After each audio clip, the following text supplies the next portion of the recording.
On this computer. Boom, bada bing, bada boom. All right, we're live. So, I want to start off today with letting the seniors give a little speech because normally on opening night, for those who have never done a mime show, we typically go into the basement of Collins and we do a couple little jigs and we let the seniors talk, and then we do this thing called Pass the Power, and it's super cute and awesome, but we can't do that. And doing Flea Fly is probably the least economical thing ever right now. So we're going to skip that one. And we also cannot pass the power, so I guess we're going to skip that one. But I think we should let the seniors talk. So any seniors that want to give like a little thing, you guys can figure out the order. That's not my job.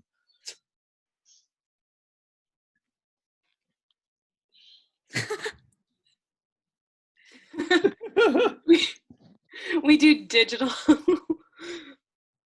Honestly, yeah. That might be less economical. Who's going?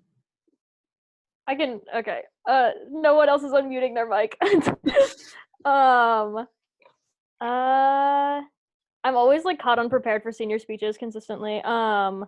But just want to say I had so much fun doing the show with you guys in person, and I'm so happy that we get to do it one last time via my favorite platform, which is Zoom. And yeah, I'm just really excited to get back in the moment with you guys and finally hear this show. So.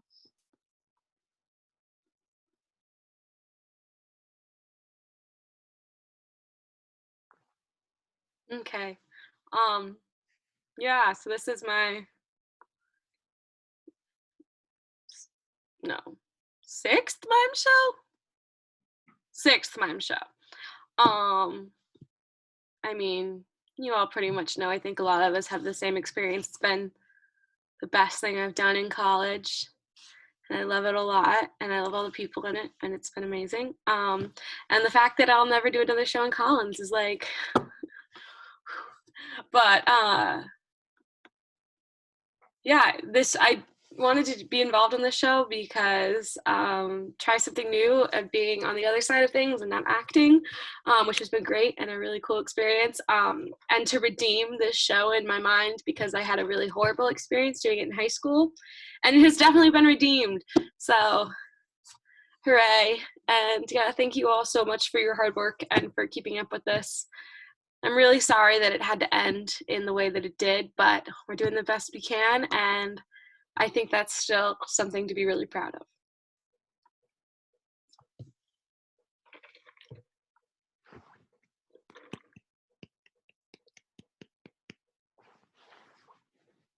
I can say words. So yeah, I don't know if we're counting numbers. This is my 14th mime show, first virtual one. Pretty neat. Obviously not how I would have liked it to end, but that's pretty cool too. It's a unique experience. I just probably wanted to say thank you guys for creating such a wonderful environment for the last 4 years, whether you just joined it now or you've been here since Gypsy at Xenia. It's been a lovely time, whether it be over the internet or in that beautiful theater. Specifically to the board, thank you very much for handling this lovely process with such grace. You have outdone anything I could have put my mind to. So I give you the most props for that. Yeah, that's all I've got. I'm very much looking forward to this.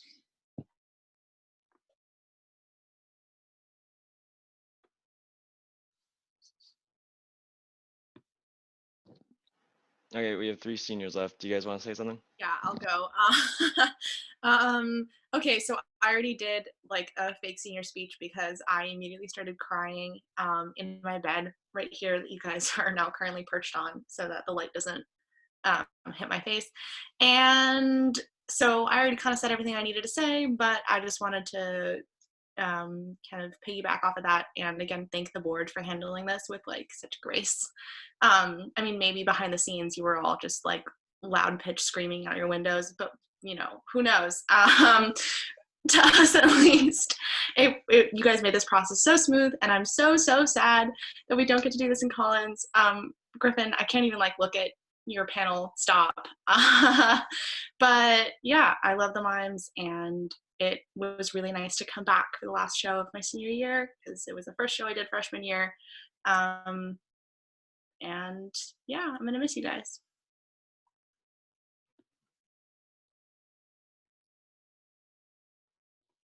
I guess. Oliver Austin, go. Oh, I guess I'll go. This is my second mime show. So I haven't had that much experience with the mimes, but when I heard that they were doing King Lear, I immediately cast away most, or if not all, of my plans and organized it around that because I absolutely love this show. And when I heard I was cast in it and I started seeing all of you guys work with it, I was so blown away and so excited. And then equally just crushingly disappointed that we would be able to do it in Collins. But I'm still really happy that we're able to do it, albeit virtually, because I think that all the work that we put into it should be able to show in some capacity in any way, shape, or form, because you guys are all great and we really did pour all our blood, sweat, and tears into this. Mostly tears, a lot of tears.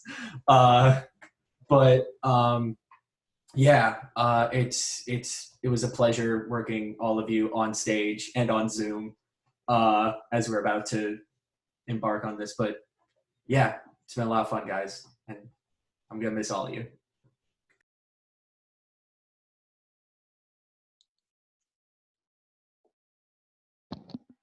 All right, Austin, do you want to say something? You're also muted. Sorry. Oops. I'm really nervous right now, so I think I should probably pass for now. Sorry. You're good. Dennis, with you here, do you wanna say any words?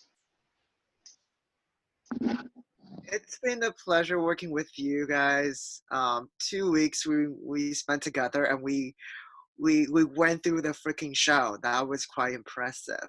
And it was King Lear. It was not just a random short play. It's fucking King Lear. So I'm really looking forward to hearing you guys read through the play one more time. Yeah, good job, guys. All right. Wow, I'm invisible. Hi. With that, I guess we can just get this show on the road. Again, this is very, very low key. I mean, we're just all in our homes, just chilling. So feel free to pop in, pop out, pop in whenever you want, whenever you can, and let's just have a fun read through. To clarify, I'm Gloucester, Albany, and all of Claire's parts, right? Yes. Wait, Claire's here, is she not? No, she hasn't replied. Cool.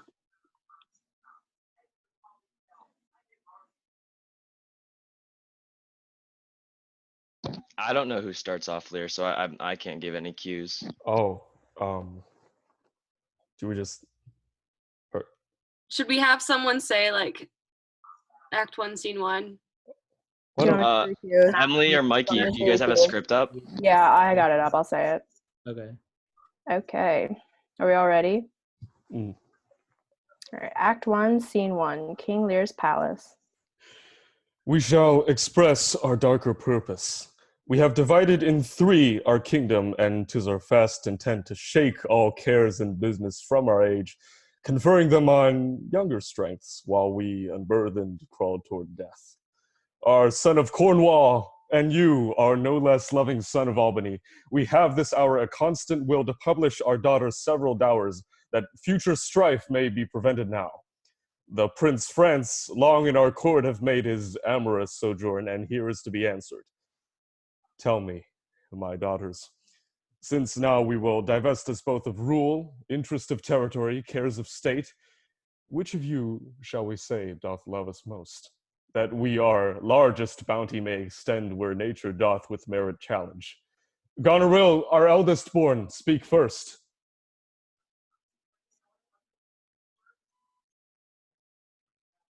Space and liberty.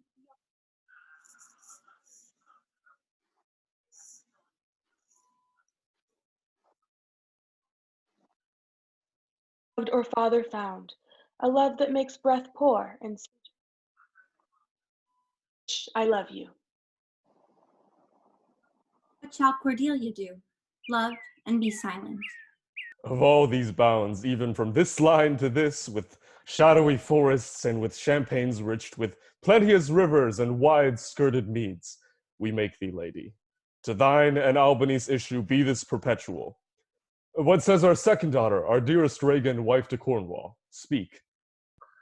Sir, I am made of the self-same metal that my sister is, and prize me at her worth. In my true heart I find she names my very deed of love.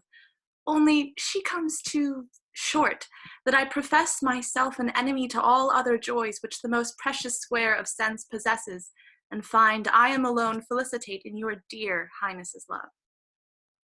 Then poor Cordelia, and yet not so, since, I am sure, my love's more richer than my tongue. To thee and thine hereditary ever remain this ample third of our fair kingdom, no less in space, validity, and pleasure than that conferred on Goneril. Now, our joy, although the last, not least, what can you say to draw a third more opulent than your sisters? Speak. Nothing, my lord. Nothing. Nothing. Nothing will come of nothing. Speak again. Unhappy that I am, I cannot heave my heart into my mouth. I love your majesty according to my bond, nor more nor less. How, Cordelia, mend your speech a little, lest it may mar your fortunes. Good my lord, you have begot me, bred me, loved me. I return those duties back as are right fit, obey you, love you, and most honor you. Why have my sisters husbands, if, as they say, they love you all?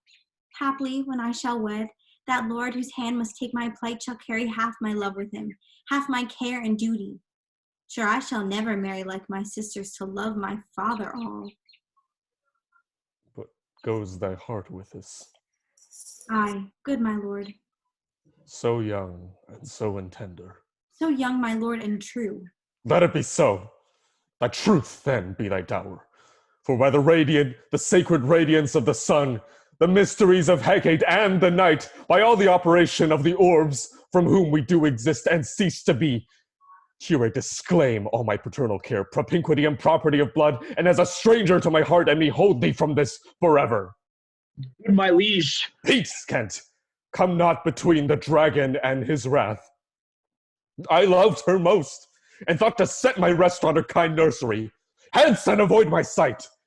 So be my grave, my peace, as here I give her father's heart from her. Call France, who stirs? Cornwall and Albany, with my two daughters' dowers, digest this third. Let pride, which she calls plainness, marry her.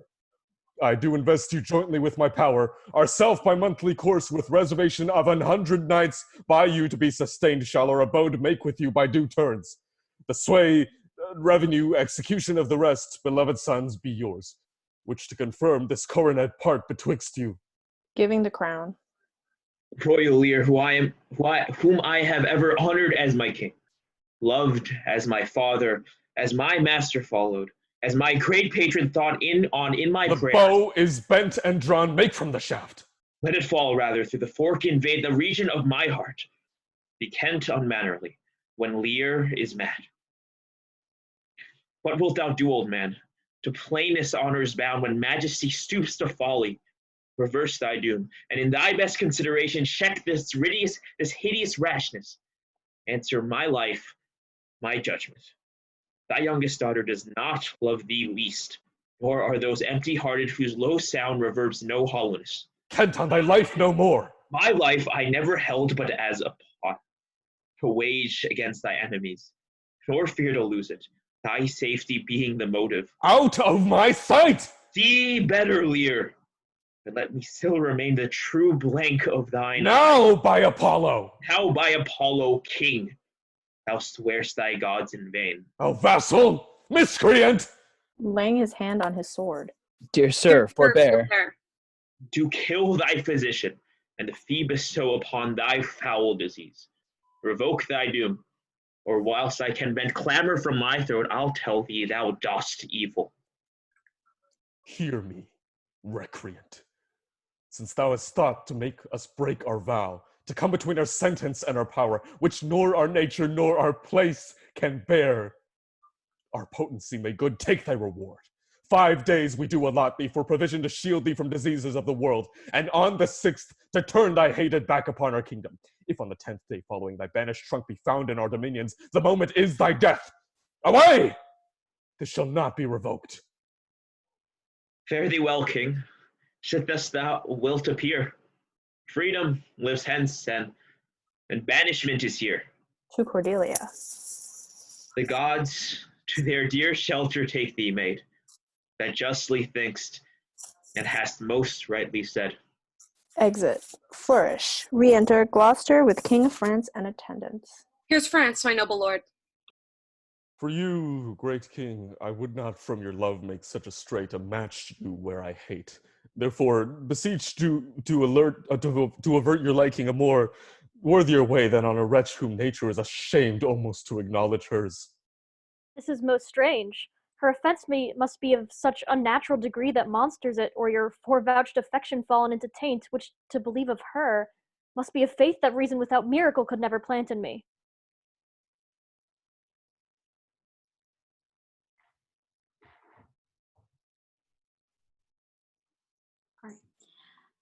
I yet beseech your majesty, if for I want that glib and oily art to speak and purpose not, since what I well intend I'll do it before I speak, that you make it known it is no vicious blot, murder, or foulness, no unchaste action or dishonored step that hath deprived me of your grace and favor.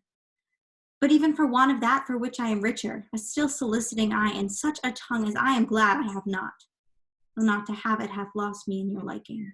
Better thou hast not been born than to not have pleased me better. Fairest Cordelia, thou art most rich being poor, most choice forsaken, and most loved despised. Thee and thy virtues here I seize upon. Be it lawful, I take up what is cast away. My love should kindle into inflamed respect. Thy dowerless daughter, king, thrown to my chance, is queen of us, of ours. Bid them farewell, Cordelia, though unkind. Thou losest here a better where to find. Thou hast her, France, let her be thine, for we have no such daughter, nor shall ever see that face of hers again. Yeah, unmuted. Exeunt all but Goneril and Regan. You see how full of changes his age is. The observation we have made of it hath not been but little. He always loved our sister most, and with what poor judgment he hath now cast her off appears too grossly. It is the infirmity of his age, yet he hath ever but slenderly known himself. The best and soundest of his time had been but rash. Then we must look to receive from his age not alone the imperfections of long and graft condition, but therewithal the unruly waywardness that infirm and choleric years bring with them. Such unconstant starts are we like to have from him as of this of Kent's banishment. There is further compliment of leave-taking between France and him. Pray you, let's hit together. If our father carry authority with such disposition as he bears, this last surrender of his will but offend us. We shall further think on it. We must do something, and in the heat. Exeunt. Act 1, Scene 2. The Earl of Gloucester's castle. Enter Edmund with a letter.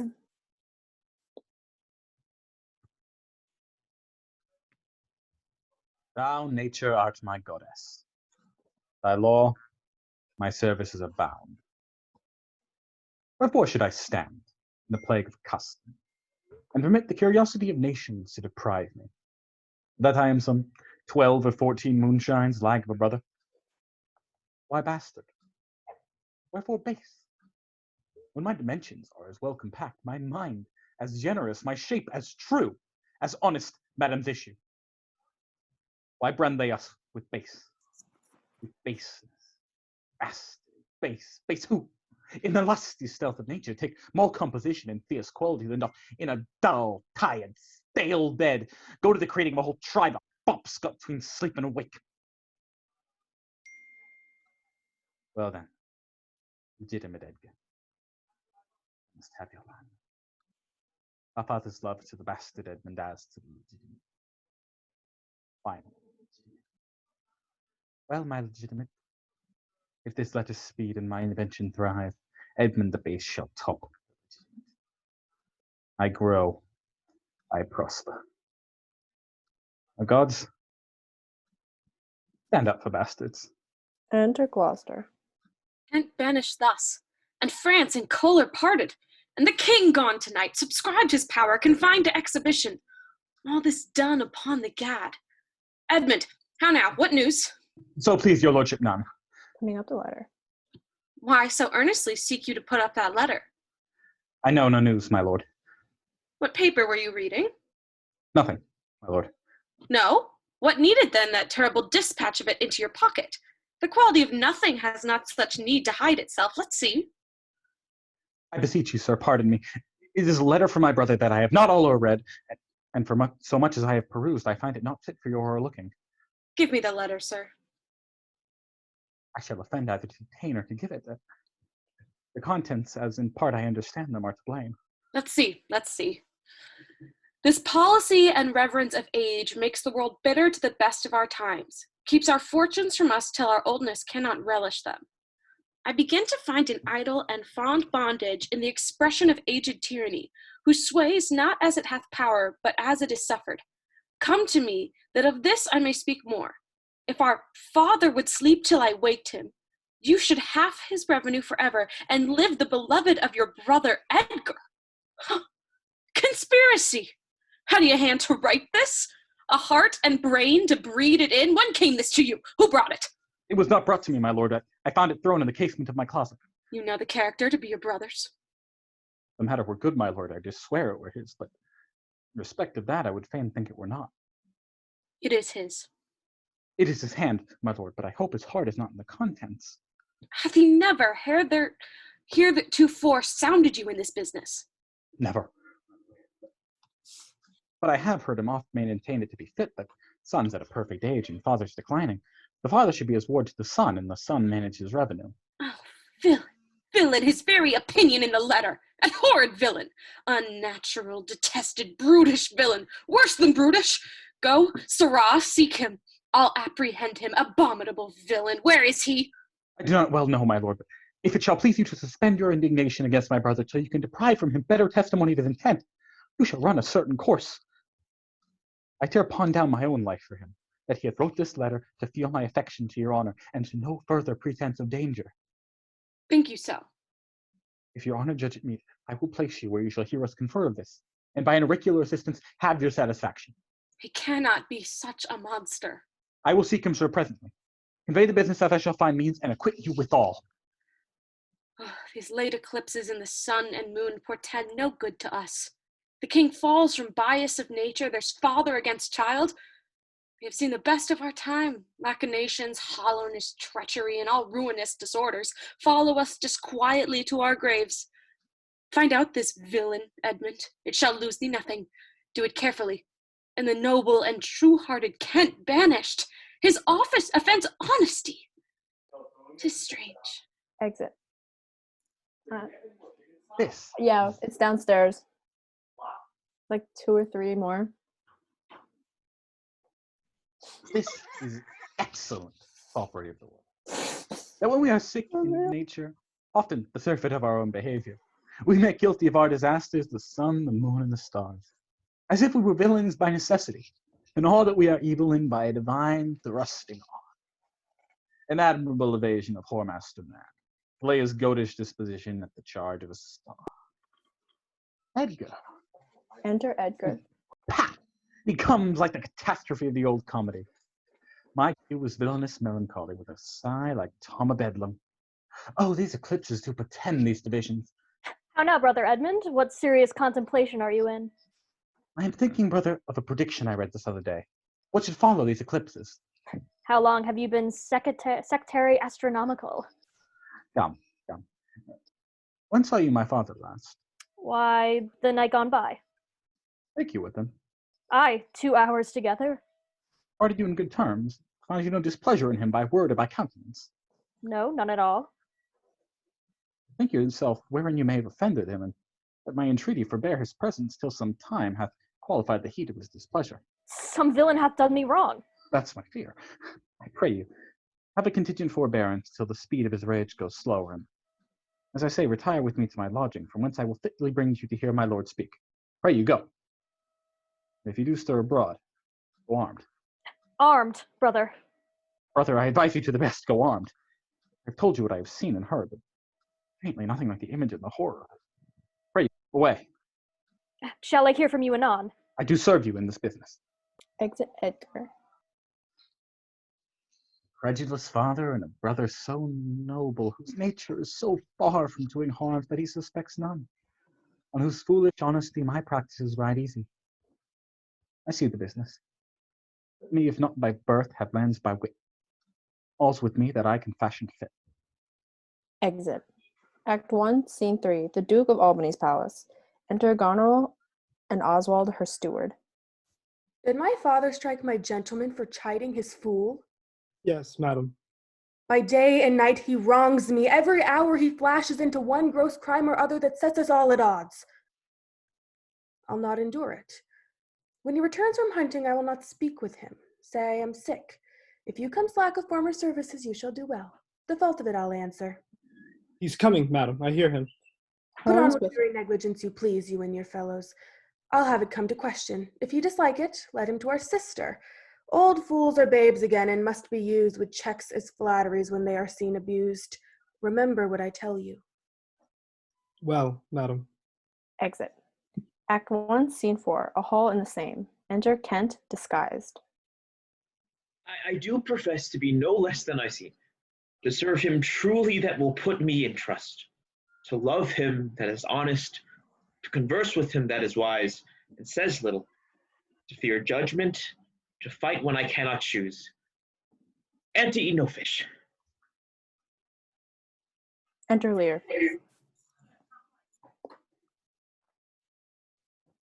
What art thou? A very honest-hearted fellow, and as poor as the king. If thou be as poor for a subject as he is for a king, thou art poor enough. What wouldst thou? Service? Who wouldst thou serve? You. Dost thou know me, fellow? No, sir, but you have that in your countenance which I would fain call master. What's that? Authority. What services canst thou do? I can keep honest counsel, ride, run, mar a curious tale in telling it, and deliver a plain message bluntly. Follow me. Thou shalt serve me. If I like thee no worse after dinner, I will not part from thee yet. Dinner, ho! Dinner! Enter Oswald. My lady's father. Your daughter is not well. My lady's father? My lord's knave, you whoreson dog! You slave! You cur! I am none of these, my lord. I beseech your pardon. Do you bandy looks with me, you rascal? I'll not be struck, my lord. Nor trip neither, you base football player. Tripping up his heels. I thank thee, fellow. Thou servest me, and I'll love thee. Come, sir, arise, away. I'll teach you differences. Away, away. If you will measure your lubber's length again, tarry, but go away. Go to, have you wisdom? So. Now, my friendly knave, I thank thee. There's earnest of thy service.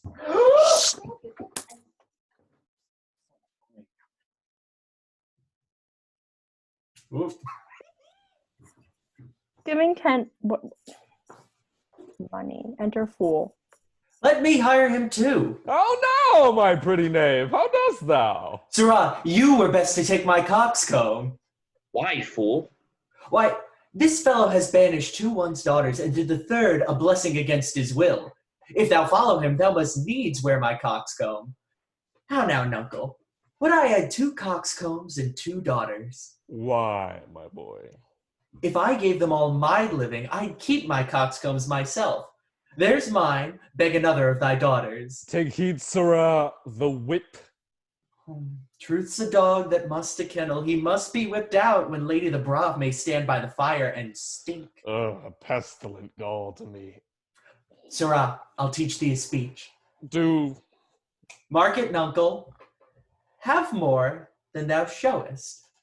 Speak less than thou knowest. Lend less than thou owest. Ride more than thou goest. Learn more than thou trowest. Set less than thou throwest. Leave thy drink and thy whore, and keep in a door, and thou shalt have more than 2 tens to a score. Prithee, tell him, so much the rent of his land comes due, he will not believe a fool. A bitter fool. The Lord that counselled thee to give away thy land, come place him here by me. Do thou for him a stand, the sweet and bitter fool will presently appear. One in motley here, the other found out there. Dost thou call me a fool, boy? All the other titles thou hast given away, that what thou was born with. Not altogether a fool, my lord. No, faith. Lords and great men will not let me. If I had a monopoly out, they would have part on it. And ladies, too, they will not let me have all full to myself. They'll be snatching. Give me an egg, nuncle, and I'll give thee 2 crowns. What 2 crowns shall they be? Why, after I've cut the egg in the middle, you're up to me.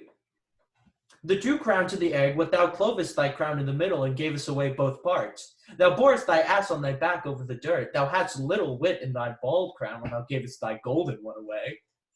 If I speak like myself in this, let him be whipped that first finds it so. Prithee, nuncle, keep a schoolmaster that can teach thy fool to lie. I would fain learn to lie. And you lie, sirrah, we'll have you whipped. I marvel what kin thou and thy daughters are. They'll have me whipped for speaking true, thou'lt have me whipped for lying, and sometimes I'm whipped for holding my peace. I'd rather be any kind of thing than a fool, and yet I would not be thee, nuncle. Thou hast spared thy wit on both sides and left nothing in the middle. Here comes one of the pairings. Enter Goneril. How now, daughter? What makes this frontlet on? Methinks you are too much of late in the frown. Your insolent retinue do hourly carp and quarrel, breaking forth in rank, and not to be endured riots. Sir, I had thought by making this well known unto you to have found a safe redress, but now grow fearful by what yourself too late spoken done, that you protect this course and put it on by your allowance, which, if you should, the fault would not scape censure nor the redresses sleep, which in the tender of a wholesome will might in their working do you that offense, which else were shame that the necessity will call discreet proceeding. Are you our daughter? Come, sir, I would you would make good use of that wisdom whereof I know you are fraught, and put away these dispositions that have late transformed you from what you rightly are. Doth any here know me? This is not Lear. Does Lear walk thus, speak thus? Where are his eyes? Either his notion weakens, his discernings are lethargied. Waking. 'Tis not so. Who is it that can tell me who I am? As you are old and reverend, you should be wise. Here do you keep 100 knights and squires, men so disordered, so debauched and bold, that this our court infected with their banners shows like a riotous inn. Epicurism and lust make it more like a tavern or a brothel than a graced palace. Darkness and devils. Saddle my horses, call my train together. Degenerate bastard, I'll not trouble thee, yet have I left a daughter. You strike my people, and your disordered rabble make servants of their betters. Enter Albany. Pray, sir, be patient. I am guiltless as I am ignorant of what hath moved you. It may be so, my lord. Hear, nature, hear. Dear goddess, hear. Suspend thy purpose if thou didst intend to make this creature fruitful. Into her womb convey sterility. Dry up in her the organs of increase, and from her derogate body never spring a babe to honor her. Away! Away! Exit. Now, gods that we adore, whereof comes this? Never afflict yourself to know the cause, but let his disposition have the scope that dotage gives it. Exeunt. Act 2, Scene 1, Gloucester's Castle. Enter Edmund and Edgar. I hear my father coming. Pardon me. In killing, I must draw my sword upon you. Draw! Seem to defend yourself. Now quit you well. You! Come before my father. Like, ho, here! Fly, brother. Torches! Torches! So farewell. Exit Edgar. Wounds his arm. Ah, father! Father! Stop! Stop! No, help! Enter Gloucester and servants with torches. Look, sir, I bleed. Where is the villain Edmund? Well, this way, sir, when by no means he could. Pursue him! I'll go after. Exeunt some servants. By no means what? Persuade me to the murder of your lordship. Sir, in fine, seeing how loathly opposite I stood to his unnatural purpose, in fell motion with his prepared sword he charges home, my unprovided body lanced my arm. And when I dissuaded him from his intent, and found him plight to do it with cursed speech, I threatened to discover him. He replied, thou unpossessing bastard. Strawn and fastened villain. Tuck it within. Hark, the Duke's trumpets! I know not why he comes, all ports I'll bar. The villain shall not escape. The Duke must grant me that. Enter Cornwall, Regan, and attendants. How now, my noble friend? Since I came hither, which I can call but now, I have heard strange news.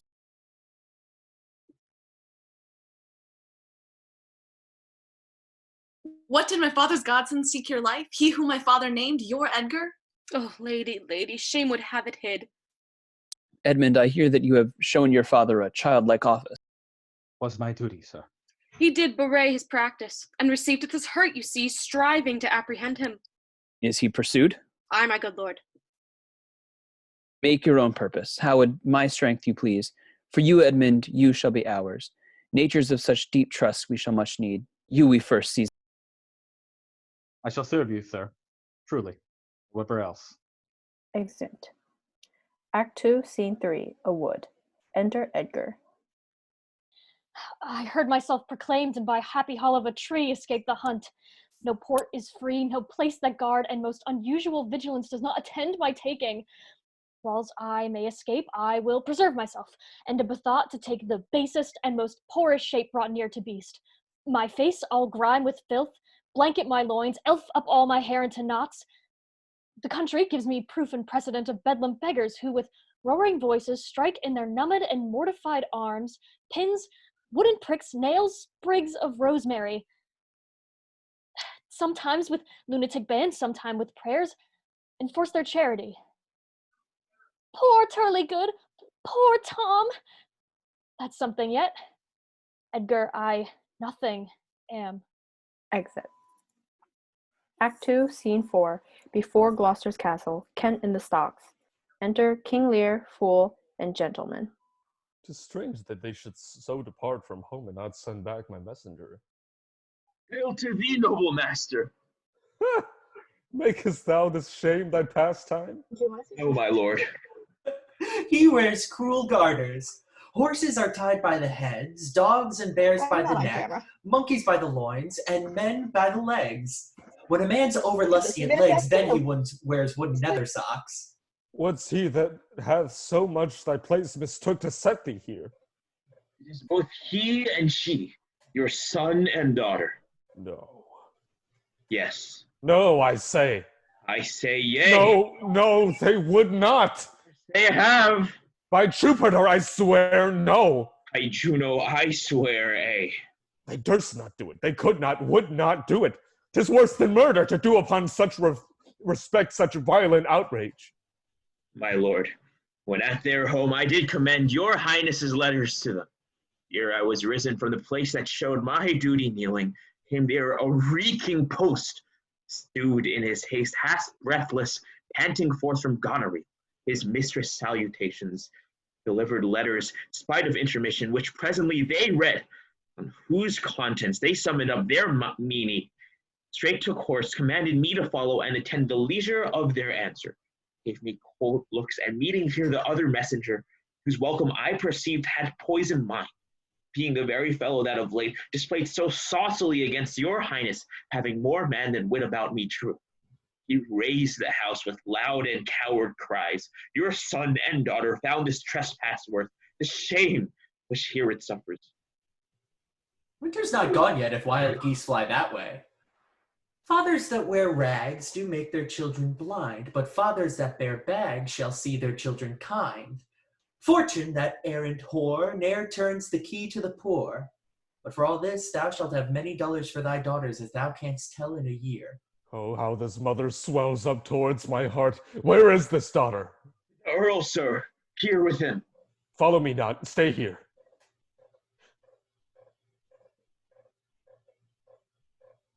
Deny to speak with me. They are sick, they are weary, they have traveled all the night. More fetches the images of revolt and flying off. Fetch me a better answer. My dear lord, you know the fiery quality of the Duke. Immovable and fixed he is in his own course. Vengeance, plague, death, confusion, fiery. What quality? Why, Gloucester, the king would speak with Cornwall. The dear father would with his daughter speak, commands her service. Are they informed of this? My breath and blood? when nature being oppressed commands the mind to suffer with the body. Death on my state. Wherefore should he sit there? This act persuades me that the remotion of the Duke and her is practice only. Go tell the Duke and his wife I'd speak with them. Now, presently. I would have all well betwixt you. Exit. Oh me, my heart, my rising heart. Up and down. Enter Cornwall, Reagan, Gloucester, and servants. Good morrow to you both. Hail to your grace. Ken is set at liberty. I'm glad to see your highness. Reagan, I think you are. I know what reason I have to think so. Beloved Reagan, thy sister's not. Oh, Reagan, she hath tied sharp-toothed at kindness like a vulture. Here, I can scarce speak to thee. Thou'lt not believe with how depraved a quality. Oh, Reagan! I cannot think my sister in the least would fail her obligation. If, sir, perchance she have restrained the riots of your followers, 'tis on such ground and to such wholesome end as clears her from all blame. My curse is on her. Oh, sir, you are old. Nature in you stands on the very verge of her confine. You should be ruled and led by some discretion that discerns your state better than you yourself. Therefore, I pray you that to our sister you do make return. Say you have wronged her, sir. Ask her forgiveness. Do you but mark how this becomes the house? Dear daughter, I confess that I am old. Age is unnecessary. On my knees I beg that you'll vouchsafe me raiment, bed, and food. Good sir, no more. These are unsightly tricks. Return you to my sister. Never, Reagan. All the stored vengeances of heaven fall on her ungrateful top. Oh, the blessed gods! So will you wish on me when the rash mood is on. No, Reagan, thou shalt never have my curse. Thy tender-hefted nature shall not give thee o'er to harshness. 'Tis not in thee to begrudge like my pleasures, to cut off my train, to bandy hasty words, to scant my sizes, and in conclusion oppose the bolt against my coming in. Thy half of the kingdom hast thou not forgot, wherein I thee endowed. Good sir, to the purpose. Enter Goneril. To Goneril. Art not ashamed to look upon this beard? Oh, Reagan, wilt thou take her by the hand? I pray you, father, being weak, seem so. If till the expiration of your month you will return and sojourn with my sister, dismissing half your train, come then to me. I am now from home and out of that provision which shall be needful for your entertainment. Return to her, and 50 men dismissed. Now I abjure all roofs and choose to wage against the enmity of the air, to be a comrade with the wolf and the owl. Necessity's sharp pinch, return with her. Persuade me rather to be slave and sumpter to this detested groom. Pointing at Oswald. That's your choice, sir. I prithee, daughter, do not make me mad. I will not trouble thee, my child. Farewell. We'll no more meet, no more see each other, but yet thou art my flesh, my blood, my daughter, or rather a disease that's in my flesh which I must needs call mine.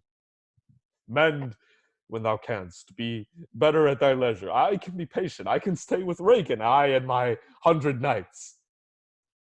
I dare avouch it, sir. What, 50 followers? Is it not well? What should you need of more? How in one house should many people under two commands hold amity? 'Tis hard, almost impossible. I For now, gave you all. you to bring but 25. To no more will I give place or notice. What? Austin, those are the lines that... Austin, there's lines. There's extra lines. Now you say that. I gave you all. I gave you all. Granted, good time you gave it. Made you my guardians, my depositaries, but kept a reservation to be followed with such a number. What, must I come to you with 25, Reagan? Said you so? Speak it again, my lord, no more with me. Those wicked creatures yet do look well favored, when others are more wicked. Not being the worst stands in some rank of praise. I'll go with thee. Thy 50 yet doth double 25, and thou art twice her love. Hear me, my lord. What need you 25, 10, or 5 to follow in a house where twice so many have command to tend you? What need one? reason, not the need. Our basest beggars are in the poorest things superfluous. You see me here, you gods, a poor old man as full of grief as rage, wretched in both. No, you unnatural hags, I will have such revenges on you both. If you go weep. No, I'll not weep. I shall have full cause of weeping, but this heart shall break into 100,000 flaws, or ere I'll weep. No fool. I shall go mad. Exeunt. Storm and Tempest. Act 3, Scene 1, a heath. Storm still, enter Kent and a gentleman meeting. Who's there, besides foul weather? One minded like the weather, most unquietly. I know you. Sir, I do know you, and dare upon the warrant of my note commend a dear thing to you. There is division, although as yet the face of it be covered with mutual cunning twixt Albany and Cornwall. Both of them have borne something against the old kind king, or something deeper. But true it is, from France there comes a power into this scattered kingdom, already wise in our negligence have secret feet in some of our best ports, and are point to show their open banner. Now to you, if on my credit you dare build so far to make your speed to Dover, you shall find some that will thank you, making just report of how unnatural and demanding sorrow the king hath cause to plain. I will talk further with you. If you shall see Cordelia, as fear not, but you shall, show her this ring, and she will tell you who your fellow is. Exeunt severally. Act 3, Scene 2, another part of the heath. Storm still. Enter King Lear and Fool. Blow, winds, and crack your cheeks. Rage, blow. You cataracts and hurricanes spout till you have drenched our steeples, drowned the cocks.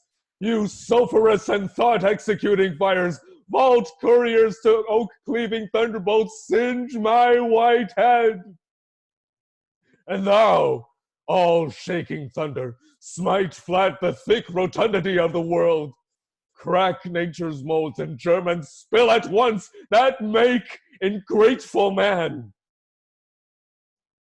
Rumble thy belly full, spit fire, spout rain, nor rain, wind, thunder, fire are my daughters. I tax not you, you elements, with unkindness. I never gave you kingdom, called you children. You owe me no subscription. Then let fall your horrible pleasure. Here I stand, your slave, a poor, infirm, weak, and despised old man. But yet I call you servile ministers that have with 2 pernicious daughters joined your high engendered battles against a head so old and white as this. Oh, 'tis foul. Enter Kent. Who's there? Mary, here's grace and a codpiece. That's a wise man and a fool. Black bareheaded. Gracious my lord, hard by here is a hovel. Some friendship would lend you against the tempest. Oppose you there. My wits begin to turn. Come on, my boy. How dost, my boy? Art cold? I am cold myself. Where is this straw, my fellow? The art of our necessities is strange that can make vile things precious. Come, your hovel, poor fool and knave. I have one part in my heart that's sorry yet for thee. Come, bring us to this hovel. Exeunt King Lear and Kent. He's a brave knight to cool a curtsying. I'll speak a prophecy ere I go. When priests are more in word than matter, brewers mar their malt with water, when nobles are their tailors' tutors, no heretics burned, but wenches' suitors, when every case in law is right, no squire in debt, nor no poor knight, when slanders do not live in tongues, nor cutpurses come not to throngs, when usurers tell their gold in the field, and bawds and whores do churches build, then shall the realm of Albion come to great confusion. Then comes the time, who lives to see it, that going shall be used with feet. This prophecy Merlin shall make, for I live before his time. Exit. Act 3, Scene 3, Gloucester's Castle. Enter Gloucester and Edmund. Alack, alack, Edmund, I like not this unnatural dealing. When I desired they leave, that I might pity him, they took from me the use of mine own house, charged me on pain of their perpetual displeasure, neither to speak of him, entreat for him, nor any way sustain him. Oh, savage and unnatural. Go to, say you nothing. There's a division betwixt the dukes, and a worse matter than that. I have received a letter this night. 'Tis dangerous to be spoken. I have locked the letter in my closet. These injuries the king now bears will be revenged home. There's part of a power already footed. We must incline to the king. I will seek him, and privily relieve him. Go you and maintain talk with the duke, that my charity be not of him perceived. If he ask for me, I am ill, and gone to bed. Exit. Act 3, Scene 4, The Heath, before a hovel. Enter King Lear, Kent, and Fool. Here is the place, my lord. Could my lord enter? The tyranny of the open night's too rough for nature to endure. Storm still. Let me alone. Could my lord enter here? Wilt break my heart. I had rather break mine own. Could my lord enter? Prithee, go in thyself. Seek thine own ease. This tempest will not give me leave to ponder on things would hurt me more. But I'll go in. In, boy! Go first, you houseless poverty. Nay, get thee in. I'll pray, and then I'll sleep. Fool goes in. The fool runs out from the hovel. I'm not in here, Knuckle. Here's a spirit. Help me, help me. A spirit. A spirit says his name's Poor Tom. What art thou that dost crumble there in the straw? Come forth. Enter Away! Edward. This guy's just a madman. Away! The foul fiend follows me. Through the sharp hawthorn blows the cold wind. Hum, go to thy cold bed and warm thee. Hast thou given all to thy 2 daughters, and art thou come to this? Who gives anything to poor Tom? Bless thy 5 wits. Tom's a cold. Oh, doo-dee-doo-dee-doo-dee-doo-dee-doo. Bless thee from whirlwinds started blasting and taking. Do poor Tom some charity whom the foul fiend vexes. There could I have him now. And there again, and there. Storm still. What? Have his daughters brought him to this pass? Could thou save nothing? Didst thou give them all? He hath no daughters, sir. God, traitor! Nothing could have subdued nature to such a lowness but his unkind daughters. Is it the fashion that discarded fathers should have thus little mercy on their flesh? Pillicock sat on Pillicock Hill. Halloo, halloo, loo-doo-doo. This cold night will turn us all to fools and madmen. Enter Gloucester with a torch. Who's there? What is it you seek? What are you there? Your names? Poor Tom that eats the swimming frog, the toad, the tadpole, the wall newt in the water. That, in the fury of his heart, whom the foul fiend rages, eats cow dung for salad, swallows the old rat and ditch dog, drinks the green mantle of the standing pool, who is whipped from tithing to tithing and stuck, punished and imprisoned. But mice and rats and smaller deer have made Tom's food for 7 long year. Beware my follower. What, have your grace no better company? The Prince of Darkness is a gentleman. Modu he's called, and Mahu. Our flesh and blood is grown so vile, my lord, that it doth hate what gets it. Poor Tom's a cold. Go in with me. My duty cannot suffer to obey in all your daughter's hard commands, though their injunction be to bar my doors, and let this tyrannous night take hold upon you. Yet have I ventured to come seek you out, and bring you where both fire and food is ready. First, let me talk with this philosopher. What is the cause of thunder? Would my lord take his offer? Go into the house. I'll talk a word with the same learned Theban. What is your study? How to prevent the fiend, and to kill vermin. Let me ask you one word in private. Fortune him once more. Oh, my lord, his wits begin to unsettle. Canst thou blame him? Oh, cry your mercy, sir. Noble philosopher, your company. Tom's a cold. In, fellow, there, into the hovel. Keep thee warm. Oh, come, let's in all. This way, my lord. With him, I will keep still with my philosopher. But my lord soothe him. Let him take the fellow. Take him you on. Sirrah, come on. Go along with us. Come, good Athenian. No words, hush. Child Roland to the dark tower came. His word was still. Fie, foe, fum. Smell the blood of a British man. Exeunt. Act 3, Scene 5, Gloucester's Castle. Enter Cornwall and Edmund. I will have my revenge ere I depart his house. How, my lord? I may be censured that nature thus gives way to loyalty. Something fears me to think of. I now perceive it was not altogether your brother's evil disposition made him seek his death, but a provoking merit set a work by a reprovable badness in himself.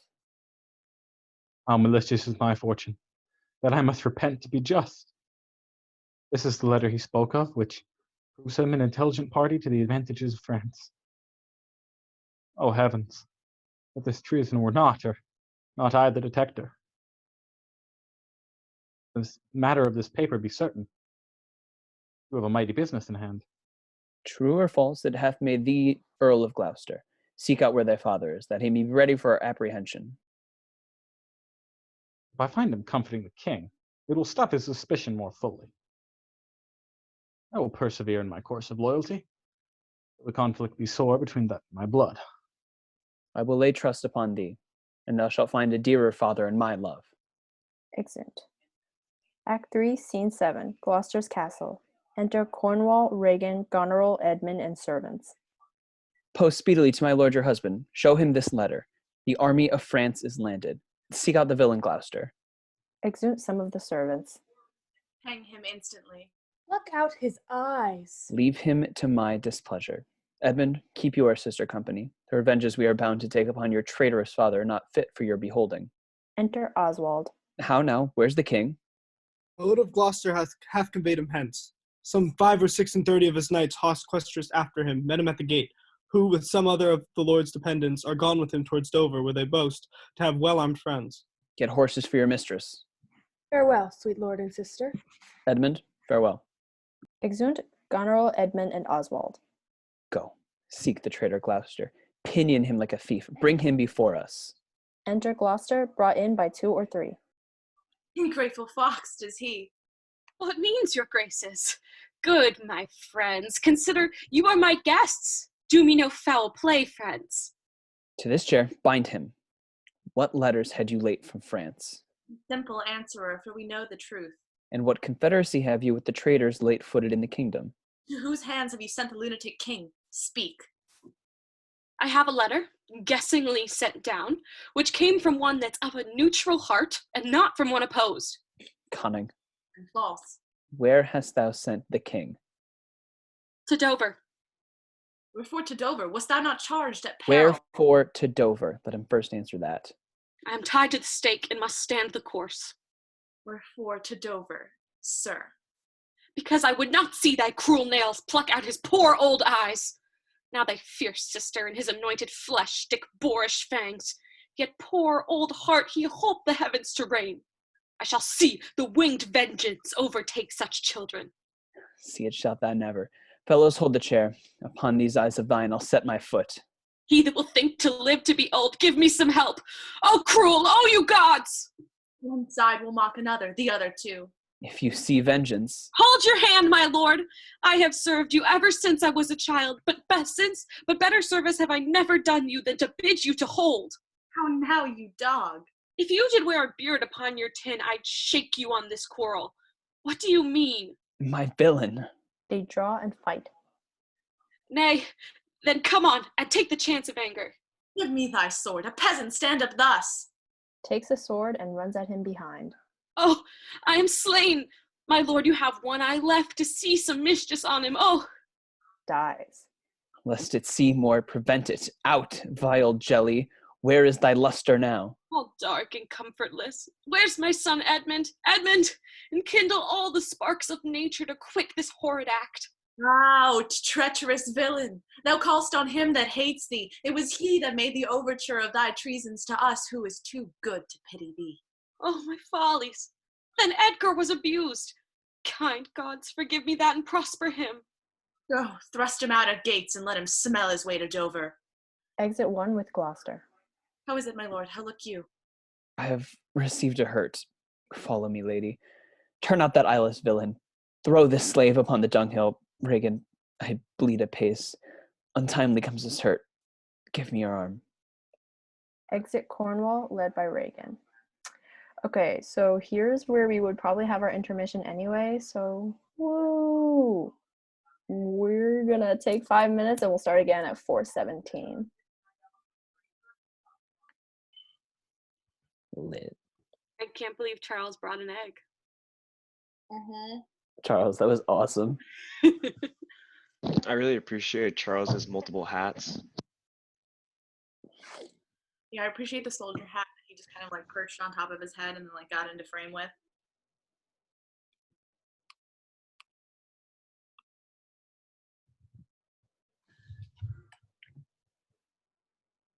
My family, I was like, they're like leaving. I was like, please leave before we get to that scene. And they did. So, yeah. My brother came in. I wasn't talking, but halfway through looking for my initiation cheeseburger helmet. So he got it. We should do digital initiation. Well, Eliana, that's on you. So we're just gonna cyberbully them. Was that someone else besides Eliana? Allie. There was Claire and Allie. Claire. They knew better. Eliana, I don't think you're here, but if you have a potato, bring it. And a helmet, a virtual helmet, You can just recite the oath. a good firewall, Wait, if I have a what? A potato. and a helmet. I don't know if I have either. Damn it. Honestly, better. A cell phone will do. Pull up your phone and get a picture of a potato.